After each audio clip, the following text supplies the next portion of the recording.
Hello అండి, నేను మీ doctor Karthik. ఇవాళ టాపిక్ వచ్చేటప్పటికి పిల్లలు ఏడ్చి కుక్క పెట్టడం. అంటే దీన్ని ఇంగ్లీష్లో మెడికల్గా బ్రెత్ హోల్డింగ్ స్పెల్స్ అంటాం. దీంట్లో రెండు రకాలు ఉంటాయి. ఒకటి ఏడ్చి బ్లూగా నీలంగా తయారయ్యే వాళ్ళు, ఒకళ్ళు పాలిపోయినట్టు అయ్యేవాళ్ళు. రెండు రకాల్లోనూ సిగ్నిఫికెంట్ తేడా ఉంటుంది.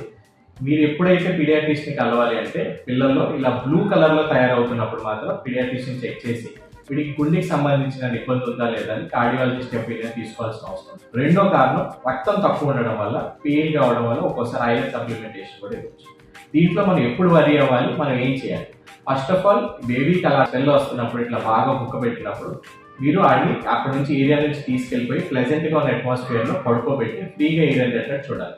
చాలా మంది విత్ ఇన్ మినిట్లోనే రికవర్ అయిపోయి. ఎప్పుడు వరి అవ్వాలి? రికరెంట్గా పద్దాగా వస్తున్నా, 2 నిమిషాలు మించి ఎక్కువసేపు ఆడలు కుక్క పెడుతున్నా, పిల్లోడికి ఫిట్స్ లాంటివి ఏమైనా వచ్చినా వెంటనే దగ్గరలో ఉన్న పీడియాట్రిషియన్ దగ్గర తీసుకెళ్ళాలి.